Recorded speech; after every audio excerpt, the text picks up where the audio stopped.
ఈ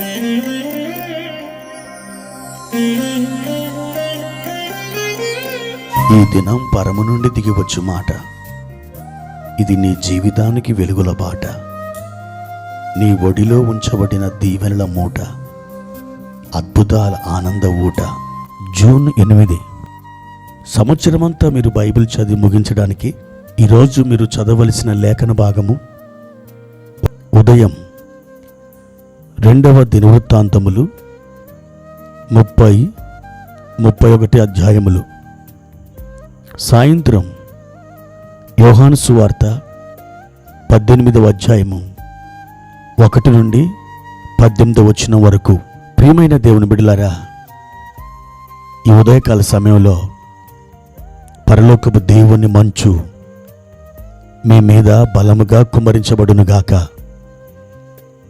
కృపాక్షేమములు మిమ్మలను ఎల్లప్పుడూ నడిపించునుగాక. ప్రియ దేవుని బిడ్డలారా, ఎలా ఉన్నారు? మీరు మీ కుటుంబం క్షేమంగా ఉన్నారా? ప్రభు యొక్క దయ, ప్రభు యొక్క కనికరం ఎల్లప్పుడూ మీకు తోడై ఉండుట ద్వారా ఆ క్షేమాన్ని మీరు అనుభవిస్తారు. మన దేవుడు క్షేమమును విస్తరింపచేస్తాడు. నిరీక్షణతో ప్రభునందు మీరు స్థిర విశ్వాసం కలిగి ఉండండి. మెల్లమెల్లగా ఆయన యొక్క దక్షిణ హస్తం మీ జీవితంలో బలమైన కార్యములు చేయడం మీరు అనుభవిస్తారు. ఈ దినాలలో ఏ శ్రమ, ఏ దుఃఖము, ఏ బాధ, ఏ వేదన మిమ్మల్ని కలవరానికి గురి చేసిందో, మీరు దేనిని బట్టి చింతపడుతున్నారో తప్పకుండా దాని నుండి మీరు విడిపించబడతారు. దేని ద్వారా మీలోని శాంతి, సమాధానం మిమ్మలను విడిచిపెట్టి వెళ్ళిందో, దేవుని హస్తం మీ జీవితంలో మరలా కదలడం ద్వారా ఆ శాంతి, ఆ సమాధానం నిశ్చయముగా మీరు పొంది తీరుతారు. ప్రియ దేవుని బిడ్డలారా, ఈ ఉదయకాల సమయంలో ప్రభువారు మనకిచ్చిన వాక్య భాగాన్ని చదువుకుందాం. 2వ దినవృత్తాంతముల గ్రంథం 25వ అధ్యాయము 8వ వచనం. అలాగు పోవలనని నీకున్న ఎడల పొమ్ము, యుద్ధము బలముగా చేసినను దేవుడు నీ శత్రువుల ఎదుట నిన్ను కూల్చును.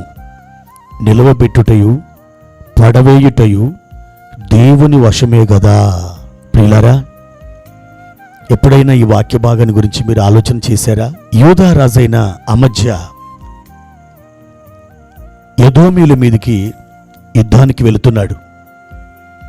ఎదోమీయులు షేయిరులో నివసించినటువంటి ప్రజలు. వీరిని షేయిరు వాసులని కూడా వాక్యం సెలవిస్తుంది.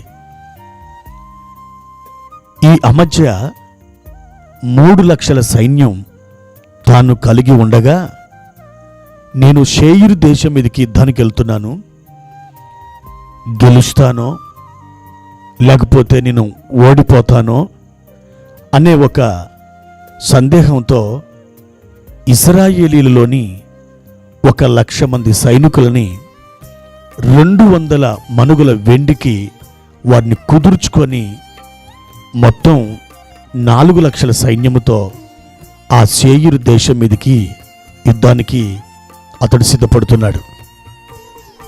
అలాంటి సమయంలో దైవజనుడైన ఒక మనుష్యుడు అమజ్యా దగ్గరికి వచ్చి, రాజా, నీవు అలాగు పోవాలని నీకుంటే నువ్వు వెళ్ళొచ్చు. యుద్ధము బలముగా చేసినను దేవుడు నిన్ను నీ శత్రువుల దగ్గర నేల కూల్చివేస్తాడు. పడగొట్టడం, నిలబెట్టడం అది దేవుని వశమే. ఆ ఇశ్రాయేలీయులని, ఆ 1,00,000 మంది సైనికుల్ని నీ వెనకకి తిరిగి పంపించేశాయి అని ఈ దైవజనుడు అమజ్యా రాజుకి దేవుని మాటలని అందించాడు. ఆ ఇశ్రాయేలు యొక్క సైన్యాన్ని తనతో పాటు అమజ్యా తీసుకుని వెళ్ళడం తప్ప? నా ప్రియ దేవుని బిడ్డలారా, ఉత్తర రాజ్యమైనటువంటి ఈ 10 గోత్రాలని ఇశ్రాయేలు రాజ్యమని పిలిచారు. వీరిని 19 మంది రాజులు పరిపాలించారు. ఈ 19 మంది రాజులు కూడా విగ్రహారాధికులు, దేవుని మాటని లక్ష్య పెట్టనటువంటి వారు, ధర్మశాస్త్రాన్ని తృణీకరించిన వారు, దైవజనులను ప్రవక్తలను హింసించిన వారు. ఒక్క మాటలు చెప్పాలంటే ఈ ఉత్తర రాజ్యమైనటువంటి ఈ ఇశ్రాయేలును పరిపాలించిన ఈ రాజులందరూ కూడా దేవునికి కోపం పుట్టించారు. వారి ప్రవర్తన మూలముగా దేవుణ్ణి దుఃఖపెట్టారు. అప్పుడు దేవుడు వారి యొక్క సొంత చిత్తానికి వారిని అప్పగించాడు. అయితే దేవుడు విసర్జించిన, దేవుడు ఎడబాసిన, దేవుడు త్రోసివేసిన ఆ ప్రజల్ని ఈ అమధ్యరాజు 1,00,000 మందిని 200 మనుగుల వెండి ఇచ్చి తనతో పాటు యుద్ధానికి తీసుకుని వెళ్తున్నాడు. అప్పుడు ఈ దైవజనుడు రంగప్రవేశం చేసి, నువ్వు ఎంతమాత్రం వారిని నీతో పాటు తీసుకెళ్ళవద్దు, దేవుడు తప్పకుండా నిన్ను నేల కూలుస్తాడు. ఒకవేళ నీకు బలముండి నువ్వు బలముగా పోరాడినా నువ్వు ఓడిపోవడం ఖాయం, నిలబెట్టడం పడగొట్టడం దేవుని వశమే కదా అంటూ అమధ్యాన్ని హెచ్చరించాడు. ప్రియమైన దేవుని బిడ్డలారా, దేవుని చిత్తములో లేని ఆ స్థలానికి వెళ్ళి సహాయం పొందుకోవడం అది మన జీవితానికి ఎల్లప్పుడూ ప్రమాదమే. నీవు నీ సొంత బలం మీద లేదా ఇతరుల బలం మీద నువ్వు ఆధారపడి నీవు దేవుణ్ణి ప్రక్కకు త్రోసివేసి, నాకు పలాని బలముంది, నాకు పలానిదే, నాకు ఈ బలముగా ఉండగా ఇంకా నాకేం తక్కువ, నేను తప్పకుండా గెలిచేస్తాను అని దేని మీదనో నీవు ఆధారపడి నువ్వు దేవుణ్ణి తృణీకరిస్తున్నావేమో. ఈ ఉదయకాలం ప్రభు నీతో మాట్లాడుతున్నాడు. నా ప్రియ బిడ్డ, నా తోడు నా సన్నిధి లేకుండా నువ్వు ఎంత తీవ్రముగా పోరాడినా నువ్వు జయం పొందలేవు. నన్ను తృణీకరించి నాకు వేరుగా ఉండి నువ్వు ఏమీ సాధించలేవు. ఒకవేళ ఈ లోకానుసారంగా ఏ బలము నీకు లేకపోయినా నేను గనక నీకు తోడుగా ఉన్నట్లయితే తప్పకుండా నీవు నిలబడడం ఖాయం, నీవు జయించడం ఖాయం అని దేవుడు సెలవిస్తున్నాడు. ప్రసంగి గ్రంథంలో సొలొమోను రాస్తూ అంటాడు, వడిగలవారు పరుగులో గెలవరు.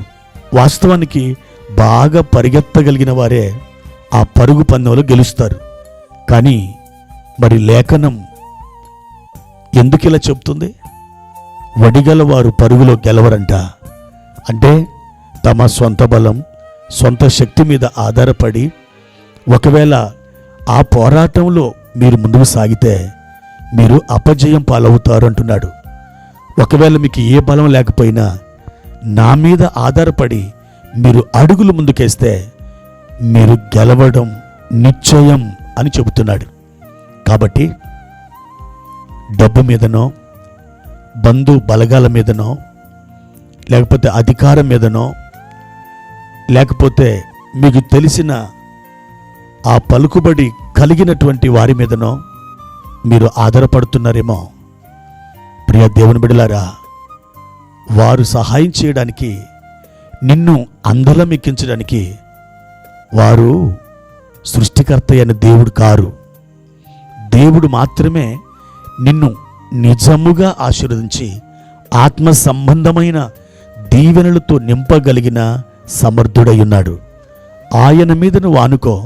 ఈ దినం ఆయన మీద నీ భారం వేసి నువ్వు నడుచుకుంటే నీవు వడిగా పరిగెత్తలేకపోయినా నీ పరుగు పందెములో మాత్రం నువ్వు గెలిచి తీరుతావు. దేవుని హస్తం నీ కొరకు ఈ కార్యమును చేసి తీరుతుంది. అట్టి కృప ప్రభు నీకు దయచేయునుగాక. ప్రార్థన. ప్రియమైన తండ్రి, మీ పరిశుద్ధమైన పాదాలకై స్తోత్రాలు. ఈ ఉదయకాల సమయంలో మీ నామము స్తుతినందునుగాక.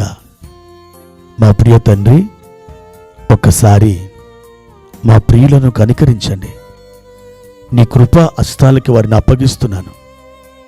అయ్యా, మేము మా సొంత శక్తి చేత, మా బలము చేత ఎంత తీవ్రముగా పోరాడినను మా జీవితంలో ఎన్నడూ విజయాన్ని సాధించలేము.